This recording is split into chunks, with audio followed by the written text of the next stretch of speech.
Hey, fight fans, it is fight week, and what a busy week it is going to be. There is a UFC card, Noche UFC, which will be held in Las Vegas at the Sphere.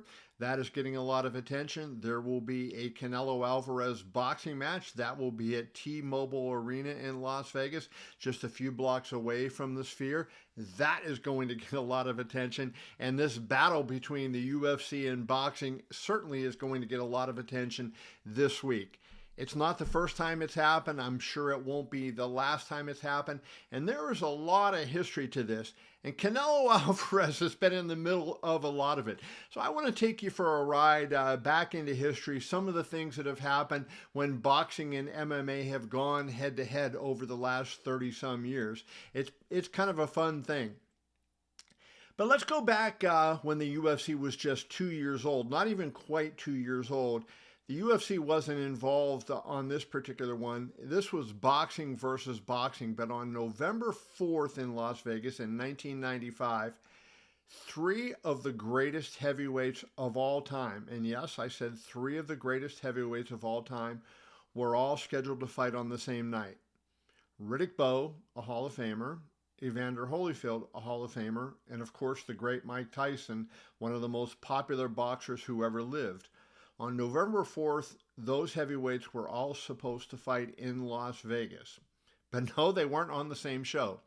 Riddick Bowe and Evander Holyfield were fighting for the third time, completing their historic trilogy at Caesar's Palace in a fight that was going to be on HBO's pay-per-view arm. But down the street, just a block down the street at the MGM Grand Garden, which was opened less than 2 years at that point, Mike Tyson was scheduled to fight Buster Mathis Jr. in a bout that was going to be on Showtime. Can you imagine in Las Vegas on the same night, Mike Tyson at one venue and Evander Holyfield at another venue? Those two guys were so closely tied. But here's what's interesting about that. That competition actually never came off. About 2 weeks before the fight, or a couple of weeks before the fight, Mike Tyson actually broke a thumb, but he said nothing about it. We get to fight week, and on Wednesday of fight week, on November 1st, 1995, Tyson reveals he broke his thumb and he is out of the fight. That was shocking news to everybody then. Everybody was looking forward to seeing what was going to happen. So that gave Las Vegas to Bowe Holyfield all by itself. And Riddick Bowe went on and defeated Evander Holyfield, stopped him in the 8th round to win that trilogy, win that fight, and remain the heavyweight champion of the world. Mike Tyson ended up fighting Buster Mathis not on November 4th in Las Vegas, but on December 16th in Philadelphia. That was a blowout by Mike Tyson. It was just a tune-up fight. It was his second fight back since he had gotten out of prison after the rape conviction that he had had. He fought Peter McNeely at the MGM, and then he was coming back and he was going to fight Buster Mathis again at the MGM until the thumb injury caused that to be pushed back into November. So there is precedent in Las Vegas for having big fights like that. But on the same night, this is going to be a massive night for the Nevada Athletic Commission, by the way. Dana White, the CEO and president of the UFC, told me that they were under 2,000 tickets left. I'm sure over the last couple of days they've sold more, so they are going to be close to a sellout as we begin fight week. They are going to have a $21 million gate at the Sphere.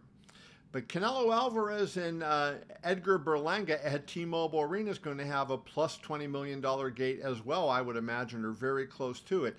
That is going to generate a lot of money for the Nevada Athletic Commission. But Canelo Alvarez has been involved in these fights where he's competing against someone in the same city on the same night before. September 15th, 2012, I don't know if you remember that. This was for boxing fans. You may remember there were two major fight cards in Las Vegas on that night. And of course, Canelo Alvarez was involved. Over at the Thomas Mack Center on the UNLV campus, there was a middleweight championship fight. That was really the big fight that night. Sergio Martinez versus Julio Cesar Chavez Jr. They were fighting for the middleweight championship. But less than a block away, you could walk it in 5 minutes at the MGM Grand Garden. Canelo Alvarez fought Josesito Lopez there. Those two cards went head-to-head. That was another bout that was on Showtime.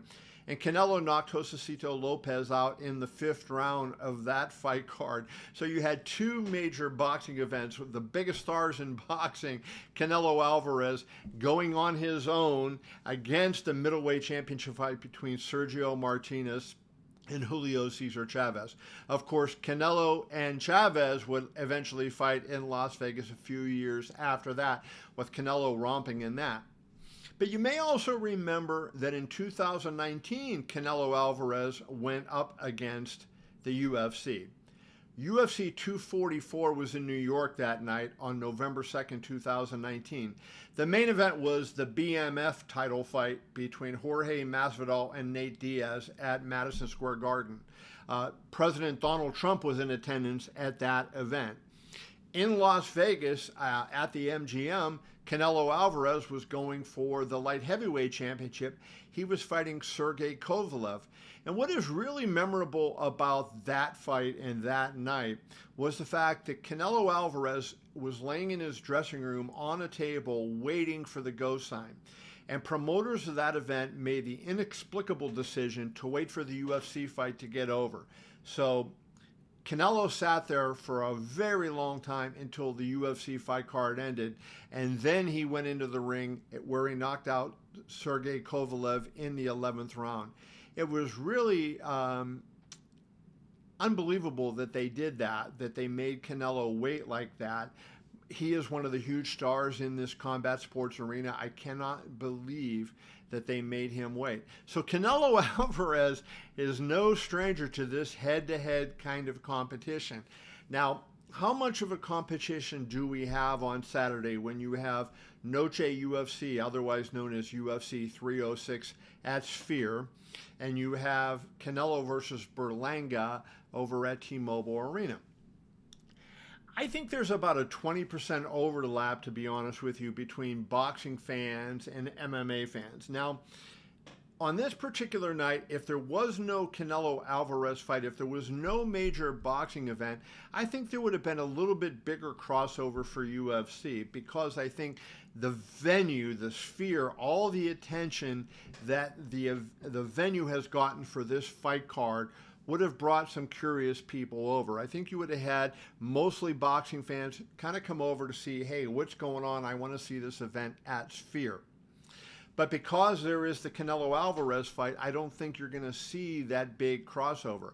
I think you're going to have a lot of people who are traditional boxing fans buy the Canelo Alvarez fight, go to the Canelo Alvarez fight, and you're going to have a different set of fans who are MMA fans who are going to buy the UFC fight and who are going to go in person to the Sphere to see what Dana White has cooked up over there.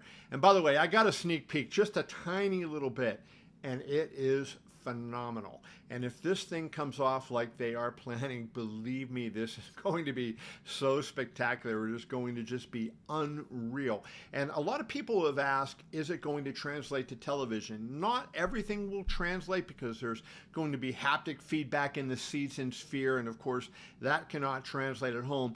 But as much of the experience as possible will translate from the venue to the fans watching Noche UFC at home. That is the plan that they are trying to get, and I believe that they will pull that off. Now, let's talk about the competition that night. Alvarez could have dominated this night very easily if he had gone out there and fought David Benavidez. I have said many times that I look at Benavidez-Alvarez and I see that fight as one of the few boxing matches that will sell 1 million on pay-per-view. Instead, Canelo chose Edgar Berlanga. And I know I've been harping on this choice, and it's no bad thing to Berlanga. Berlanga is taking an opportunity, and good luck to him. He's an undefeated young fighter. He's looking to make history. If he upsets Canelo Alvarez to win the super middleweight championship, he is going to do exactly that. But he doesn't have the kind of experience you want to see. He's not the kind of opponent that's going to bring the best out of Canelo. Canelo Alvarez at the DraftKings Sportsbook is a mind-boggling minus 1,800 favorite. Alvarez is almost 3-1 to win by knockout. Berlanga is plus 1,000 at DraftKings, so he is not getting a lot of respect in the betting community. Not many people are giving him much of a chance to win that fight. And that's the one thing that I think will hurt Canelo in his pay-per-view bid to put this fight on, because he is going to have what people are seeing as a blowout fight. And I just think that that's not the wisest choice on his part going into such big competition, because there is a lot of money at stake in these two fight cards. Dana White has been very vocal about how much money they're spending just on the production of their show. It's over $20 million.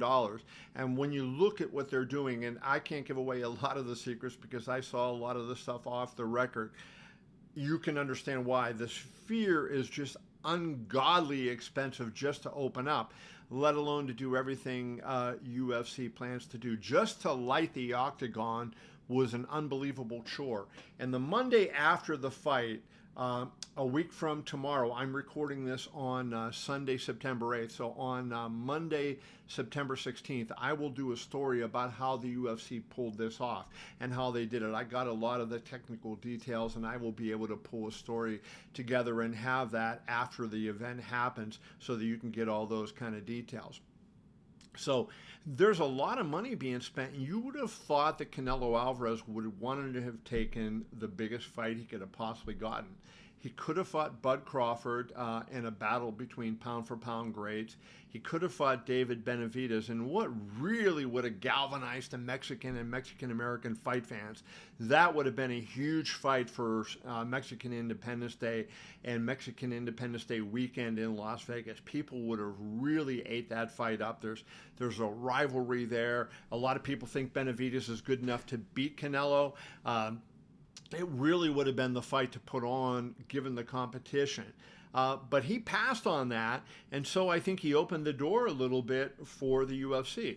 Now, a lot of boxing fans especially are making fun of the UFC because Dana White is saying Noche UFC is going to be a love letter to the Mexican people, and yet in the main event he has Sean O'Malley, an American, fighting Merab Dvalishvili for the bantamweight title. Merab is an American now. He just got his citizenship earlier this year. He is from the country of Georgia.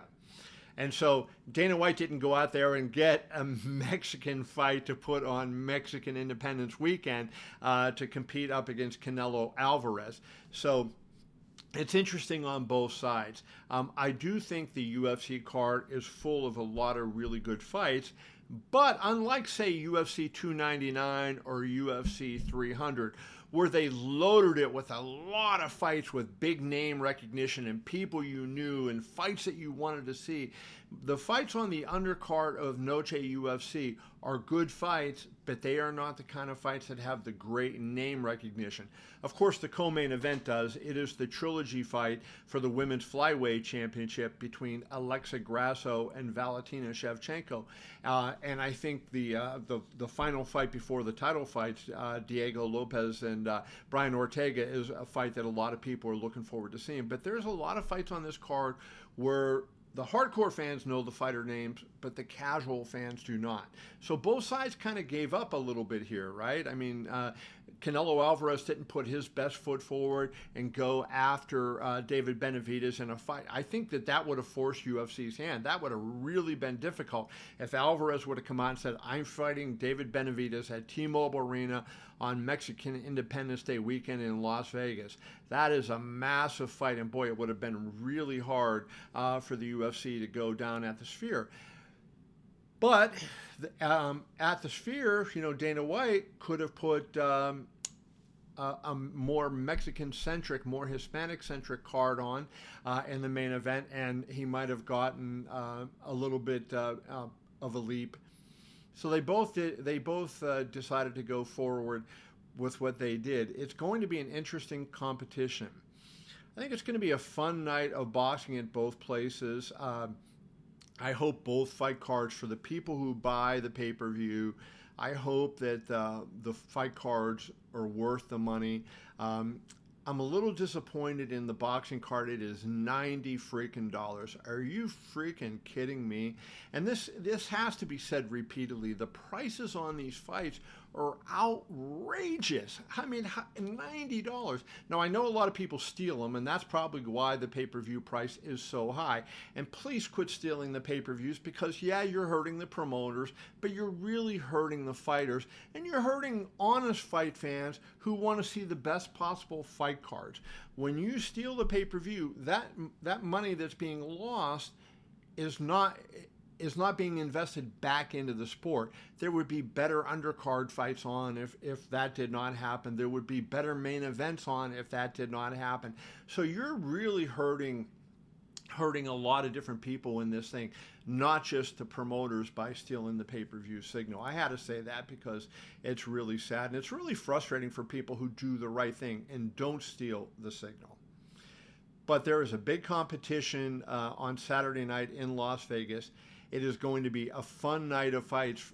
I, for one, cannot wait to see what happens.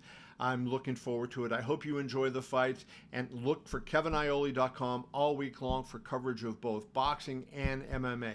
From Las Vegas, I am Kevin Iole. Enjoy the fights, everybody.